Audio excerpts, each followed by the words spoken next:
Have you ever destroyed someone so completely that they begged you to stop in front of everyone who once worshipped them? Because I did exactly that at my 10-year high school reunion, and the video of my bully's complete breakdown is still circulating 3 months later. My name doesn't matter, but what matters is that I orchestrated the most perfect revenge in front of 200 witnesses.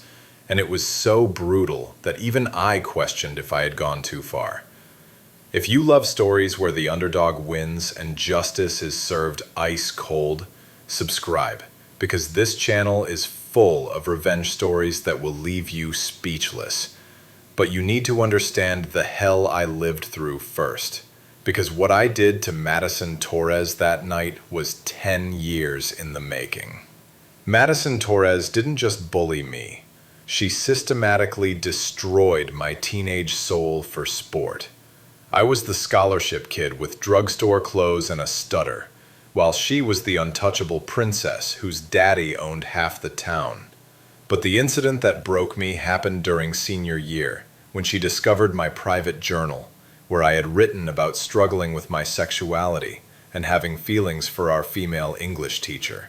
She photocopied pages and plastered them all over school with the headline "Freak Alert" in her perfect handwriting. I found kids reading my most private thoughts and laughing in hallways, bathrooms, even at graduation. The humiliation was so complete that I attempted suicide that summer. Madison had literally tried to kill me with shame. After barely surviving that summer, I vanished completely. No social media, no contact with anyone from home. I spent 10 years building myself into someone Madison couldn't even recognize, let alone destroy. I lost 90 pounds, got extensive dental work, laser surgery, and hired the best therapists money could buy to rebuild my shattered confidence. But the real transformation was my tech company that revolutionized data privacy. Ironic, considering how my private thoughts were once used against me. By 30, I was worth $8 million and had connections everywhere.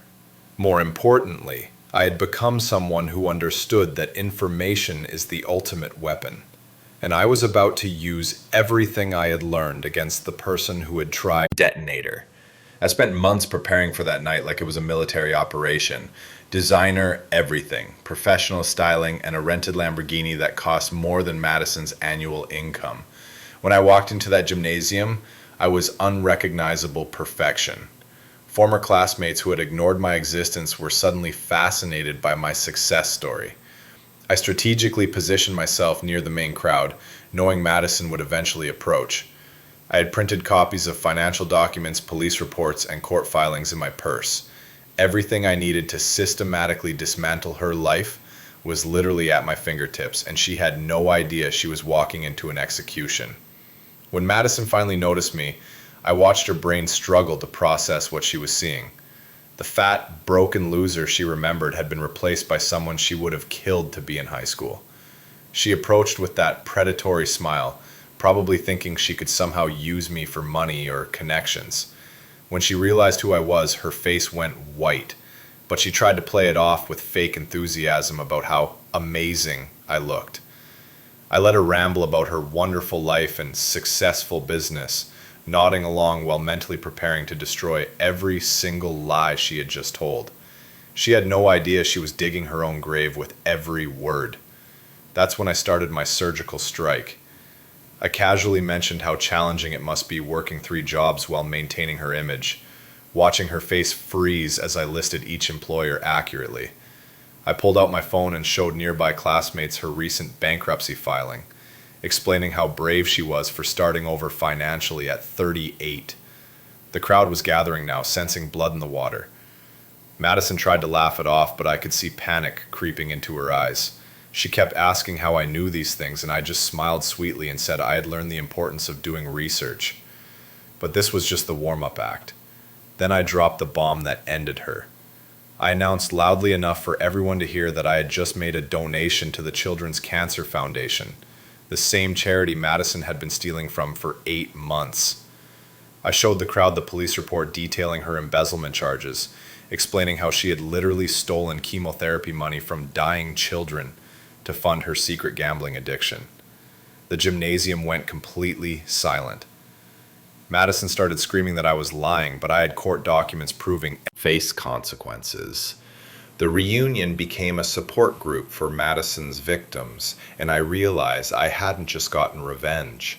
I had freed an entire generation from her shadow. People were taking photos of the documents I had shown, ensuring Madison's crimes would follow her forever. The charity was called, her employers were notified, and by the end of the night, Madison Torres had lost everything that mattered to her. The Queen was dead, and everyone knew I had killed her. Walking out of that reunion, I felt a satisfaction so complete it was almost spiritual. Every tear I had cried, every night I had planned my own death, every year of rebuilding myself, it had all led to this perfect moment of justice. Madison's life was officially over, and she would spend years dealing with criminal charges and social destruction. But here's what surprised me. I didn't feel guilty. The scared kid who had nearly died from her cruelty was finally at peace, knowing his adult self had fought back and won. Sometimes people say revenge is wrong, but they've never had someone try to kill them with shame.